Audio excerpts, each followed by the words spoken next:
பிரேசிலில் பிரிக்ஸ் உச்சி மாநாடு நடந்து முடிந்துள்ள நிலையில் அடுத்த ஆண்டு 18வது பிரிக்ஸ் உச்சி மாநாடு இந்தியாவின் தலைமையின் கீழ் நடைபெறவுள்ளது.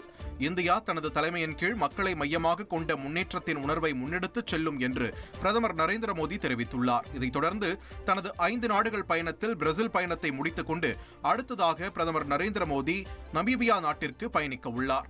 ஆகஸ்ட் 1ஆம் தேதி முதல் அமெரிக்காவில் இறக்குமதி செய்யப்படும் ஜப்பான் மற்றும் தென்கொரியா பொருட்களுக்கு 25% புதிய வரி விதிக்கப்படுவதாக அமெரிக்க அதிபர் டொனால்ட் ட்ரம்ப் அறிவித்துள்ளார்.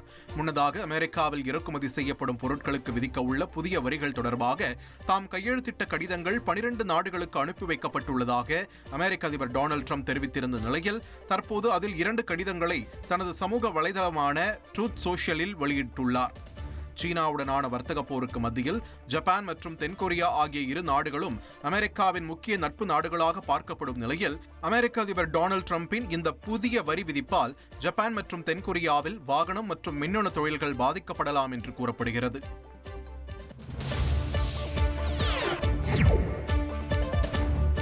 ஜப்பான், தென்கொரியாவை தொடர்ந்து மலேசியா உள்ளிட்ட 5 நாடுகளுக்கு அமெரிக்க அதிபர் டொனால்ட் வரி விதித்துள்ளார்.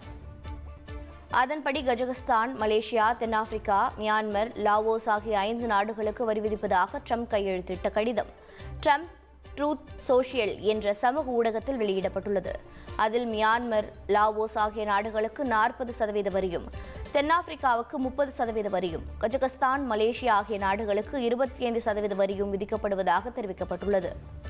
பிரேசிலின் ரியோ டி ஜெனீரோ நகரில் 17வது பிரிக்ஸ் உச்சி மாநாடு 2 நாட்களாக நடைபெற்று முடிந்துள்ளது. இதில் அமெரிக்க அதிபர் டொனால்ட் ட்ரம்பின் வரி எச்சரிக்கைக்கு பிறகு பிரிக்ஸ் தலைவர்கள் தங்களது அதிகாரப்பூர்வ அறிக்கையில் டாலர் மதிப்பிழப்பு அல்லது உள்ளூர் நாணய வர்த்தகம் பற்றி குறிப்பிடுவதை தவிர்த்துள்ளனர். கடந்த ஆண்டு பிரிக்ஸ் நாடுகள் தங்கள் கூட்டாளிகளுக்கு இடையேயான வர்த்தக பரிவர்த்தனைகளில் உள்ளூர் நாணயங்களை பயன்படுத்துவதை வரவேற்பதாக தெரிவித்திருந்ததும் அதைத் தொடர்ந்து அமெரிக்க அதிபர் டொனால்ட் ட்ரம்ப் பிரிக்ஸ் நாடுகள் மீது 100% வரி விதிக்கப்படும் என மிரட்டல் விடுத்திருந்ததும் குறிப்பிடத்தக்கது.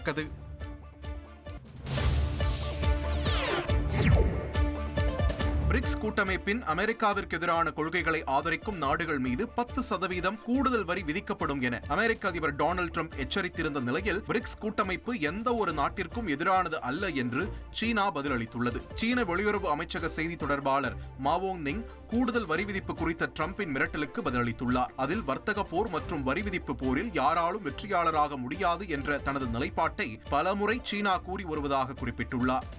உங்கள் தந்தி1 தொலைக்காட்சியில் யார் சனிக்கிழமை தோறும் இரவு 8 மணிக்கு காணத் தவறாதீர்கள்.